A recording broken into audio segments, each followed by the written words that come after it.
Convido a amada igreja a abrir as suas Bíblias no livro, ou na carta de Paulo aos Romanos, capítulo 8, de onde esta noite esperaremos pela mensagem do Senhor dos nossos corações. Romanos capítulo 5, verso 8 e 9 apenas.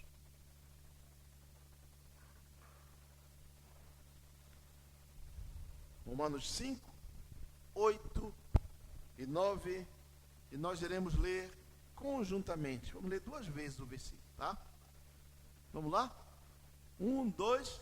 Mas Deus prova o seu próprio amor para conosco, pelo fato de ter Cristo morrido por nós, sendo nós ainda pecadores.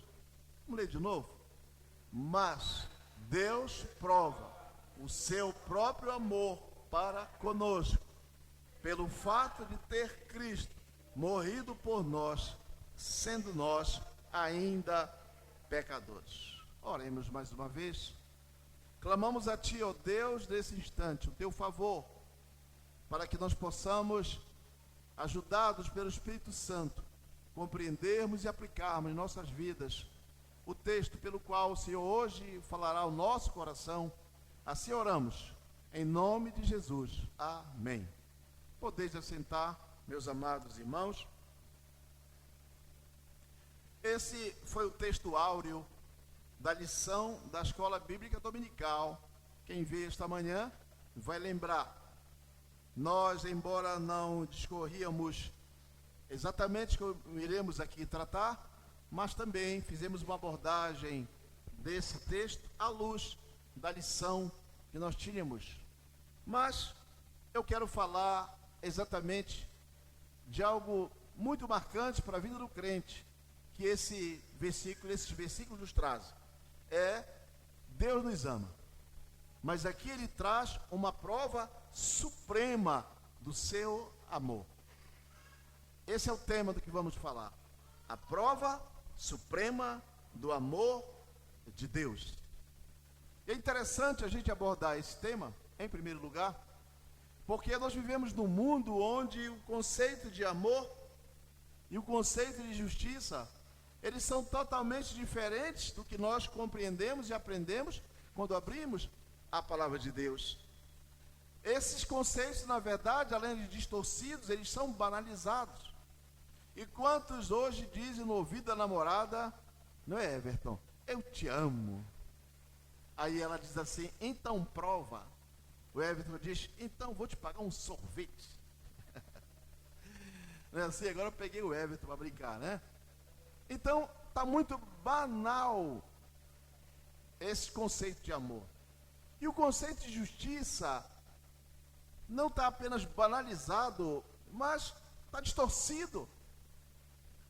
Nós vivemos num mundo em que o justo é condenado e o injusto é absolvido. E a palavra de Deus, o salmista diz que isso é abominação ao Senhor. Mas o mundo não esperávamos diferente. E nem iríamos querer esperar que esses conceitos de amor e justiça fossem conceitos que servissem para nós, que baseamos essas conceituações e a base da nossa fé no que a Bíblia nos ensina. Mas, nesse texto, o apóstolo Paulo, de maneira maravilhosa, eu gostaria que o irmão aprofundasse no seu coração essa verdade que ele nos ensina. O apóstolo Paulo, ele vai aqui nos apresentar a maior demonstração de amor jamais revelada. O pastor Gessé, toda noite de dia, faz declarações de amor para a irmã Erice. A irmã Gabi faz declarações de amor para o irmão Fábio. Mas o que eu quero dizer é que a nossa declaração do nosso amor não se compara a essa maravilhosa declaração de amor que o Senhor Jesus fez e retratada nesse texto. Tem uma outra coisa importante a respeito dessa revelação, desse grande amor, é que Deus revela que Ele prova o amor dEle, porque Ele justifica pecadores por meio de Cristo e garante com isso salvação da ira vindoura. Esse é o grande resumo deste trecho que nós lemos. Deus prova esse amor. A cruz, meus amados, é o centro da nossa fé. Nós somos reformados. O centro da nossa fé é a cruz, porque na cruz é onde se encontra ao mesmo tempo o amor de Deus e a sua justiça. E baseado nisso, vamos então olhar para esse texto e vamos entender que esse texto, por meio desse texto, Paulo tem um objetivo. E o objetivo dele é nos levar, enquanto igreja, a reconhecer, ao mesmo tempo, a profundidade desse amor de Deus. Também reconhecer a suficiência da cruz, ou seja, do sacrifício do sangue de Cristo, mas também a segurança que nós temos de termos sido justificados pela fé. São esses 3 pontos que eu gostaria agora, à luz desse texto, de discutir com os irmãos. Então vamos ver o versículo. A primeira parte do versículo 8 diz assim: mas Deus prova o seu amor para conosco, em que Cristo morreu por nós, sendo nós ainda pecadores. O amor de Deus, então, é demonstrado, é provado na cruz de Cristo. Deus prova. Deus não apenas declara, mas Deus prova de maneira clara. Ele demonstra esse amor. E o fato muito marcante nessa afirmação que ele prova o amor é que, ao invés da sua justiça, justa justiça, ser aplicada em nós, ele aplica no seu Filho. O Senhor Jesus diz, certa vez, que é até possível que alguém se ofereça a morrer por um amigo, mas morrer por um inimigo. E essa é a maior prova de amor, porque quando o Senhor morre por nós, diz aqui que nós ainda éramos pecadores, inimigos dele, declarado inimigo de Deus, rejeitando a Cristo e seu Evangelho. Portanto, diferentemente do amor que a gente demonstra pelas pessoas, que é o amor circunstancial, ou que ele cobra o retorno desse amor, algo em troca, que mereça o amor que eu dedico, ao contrário disso, o amor de Deus não é circunstancial e nem se baseia em algo que eu ou que você, meu amado, possa fazer ou ter feito para merecer. Ele prova o seu amor.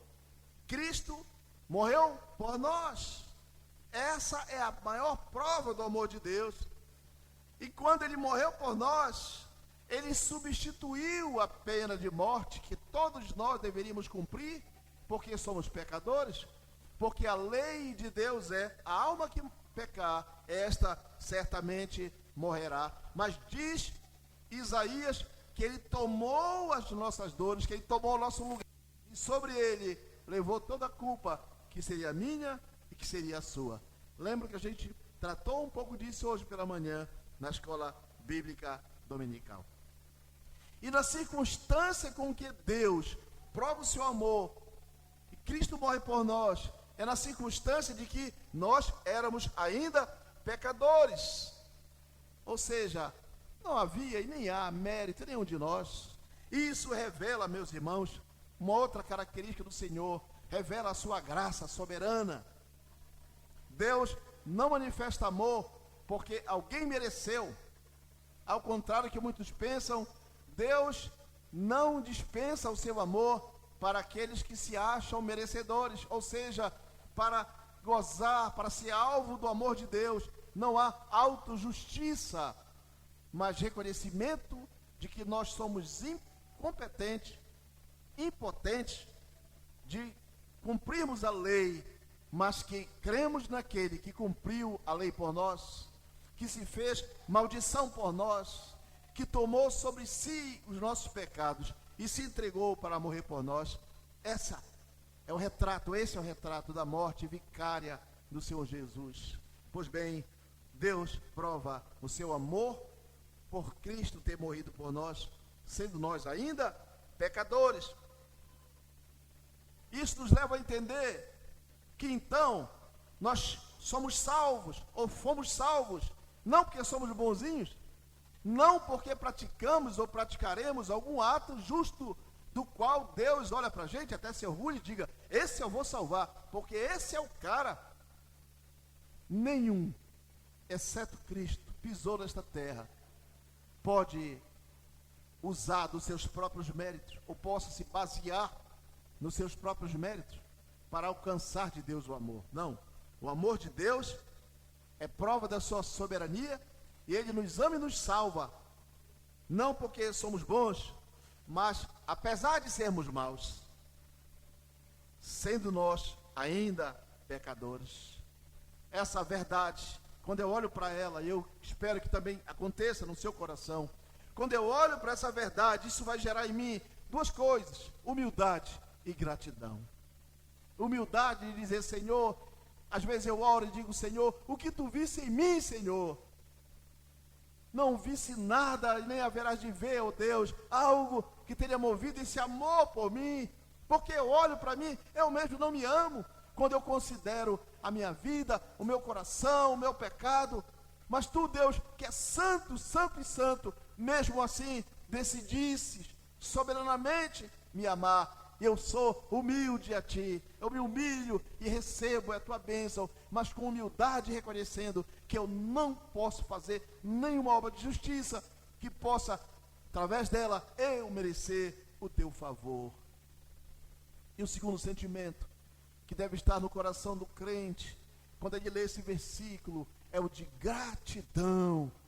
Obrigado, Senhor, porque eu não precisei fazer nada, aliás, não conseguiria fazer nada para merecer o teu favor, mas o Senhor me livrou da ira vindoura, mas o Senhor me garante vida eterna, mas o Senhor me garante a presença do Espírito Santo Consolador na minha vida, tudo, absolutamente, por iniciativa própria tua, ó Deus, ó Senhor, quanto eu sou grato a ti. Esse deve ser o sentimento do nosso coração. Mas vamos avançar no versículo, e vamos tirar mais um aprendizado. Logo, muito mais agora, sendo justificados pelo seu sangue. A justificação, meus amados, é pelo sangue do Senhor Jesus. Eu gostaria de tomar liberdade de comentar brevemente o que significa esse termo justificação. Justificação é tornar alguém justo. É um termo jurídico. É aquela pessoa, aquele cidadão que cometeu um crime, um delito, quebrou a lei. E a justiça diz que aquele que quebra a lei precisa pagar uma pena. E a pessoa então é julgada e condenada e vai pagar essa pena. E quando ela termina de pagar a pena, ela está justificada. Ela foi 1 ano, 2 anos, 10 anos, 30 anos na cadeia. Mas depois disso, pagou a pena, não deve mais nada para a justiça, não deve mais nada para a sociedade, é considerado justo. Aí ele vai lá no fórum, chama o juiz e diz assim, eu quero uma declaração, de nada consta, e é emitida uma declaração, onde está dito lá, esse cidadão não deve nada para a justiça, ele é justo.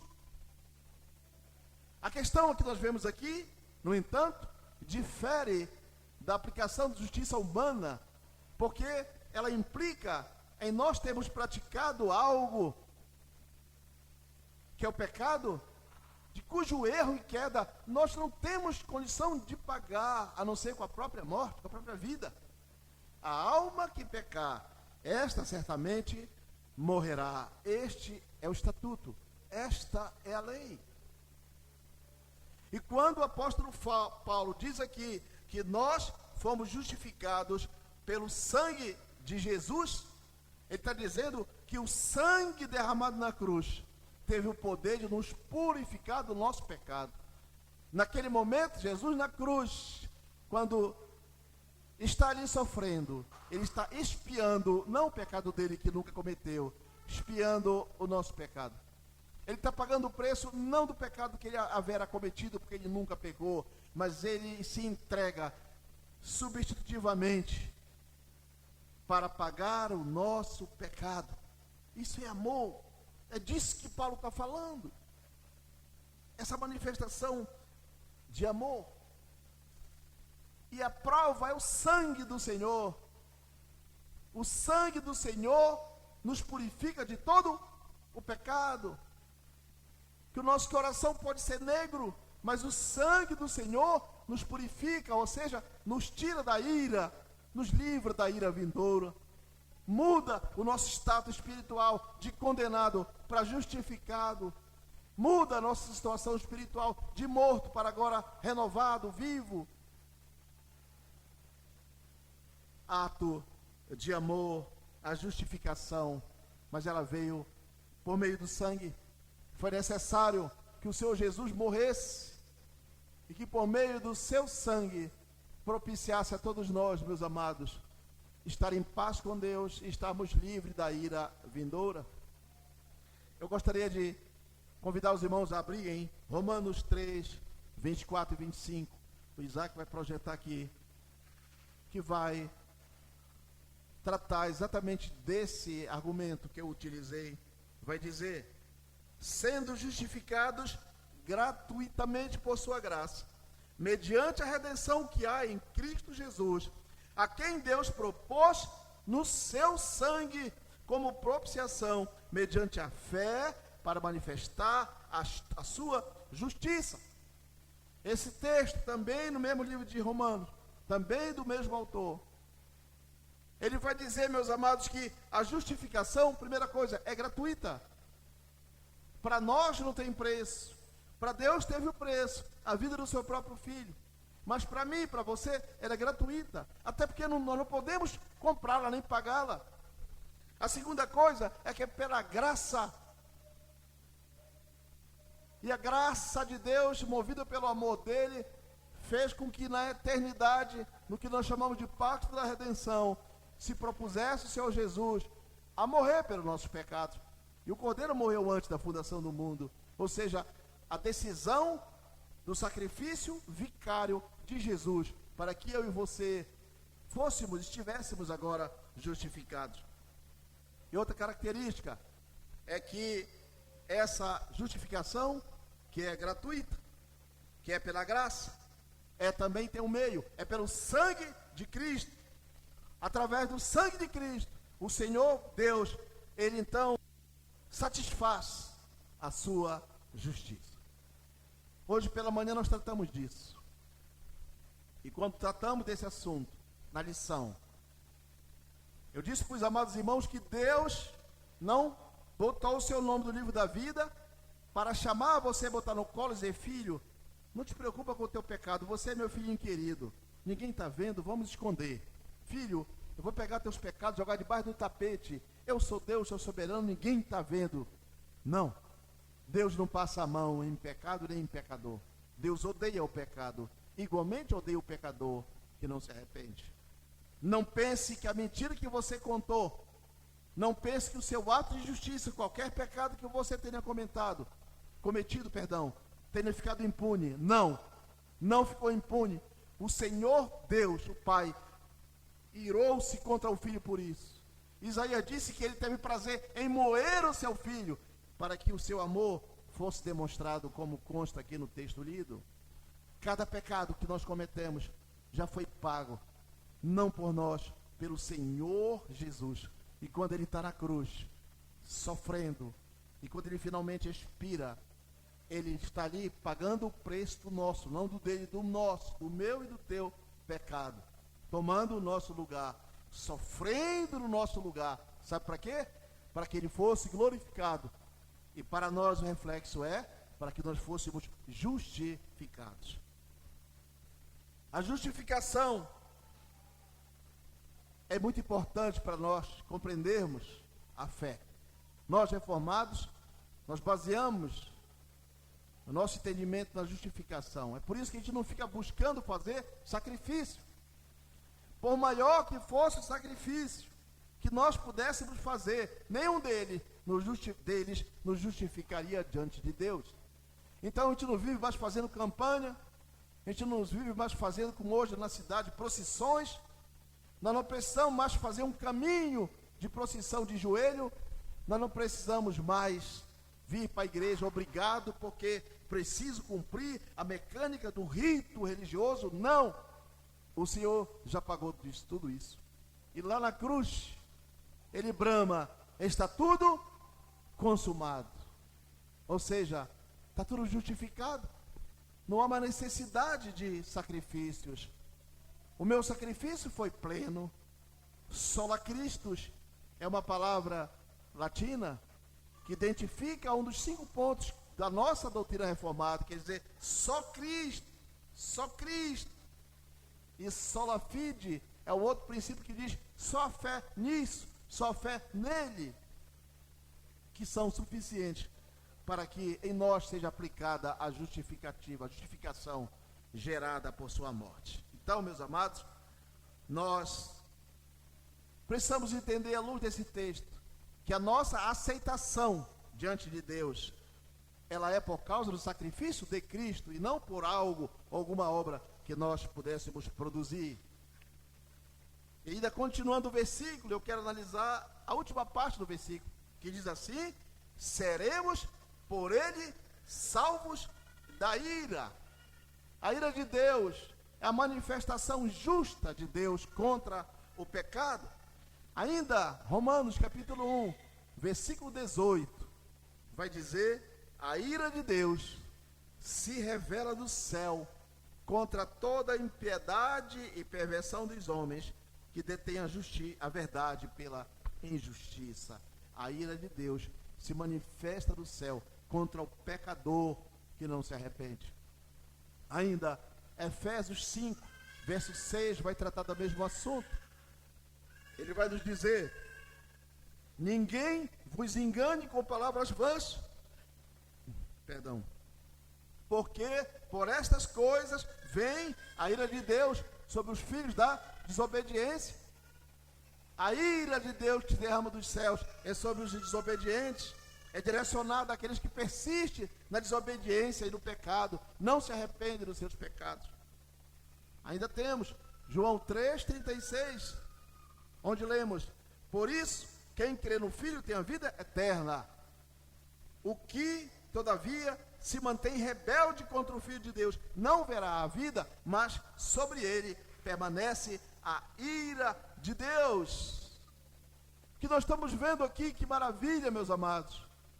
Glorificamos a Deus por isso, porque Deus, porque Cristo, no seu sacrifício vicário, Ele não apenas nos justifica, mas Ele nos livra da ira de Deus. O homem sem Deus, se ele tiver um pouco de sinceridade com ele próprio, ele vai olhar para dentro de si e vai dizer: eu estou sob a ira de Deus. Licença.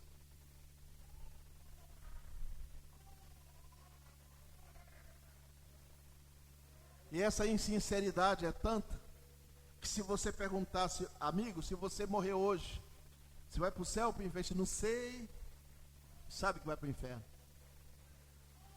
O inferno é o destino dos desobedientes, daqueles que, como diz aqui Paulo, detêm a verdade pela injustiça.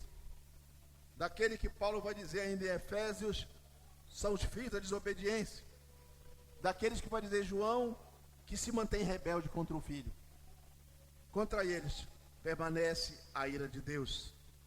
Então, Cristo não apenas nos justifica, mas nos livra da ira de Deus. Ainda em Romanos 5,9, ouçam, leiam o que nós vemos.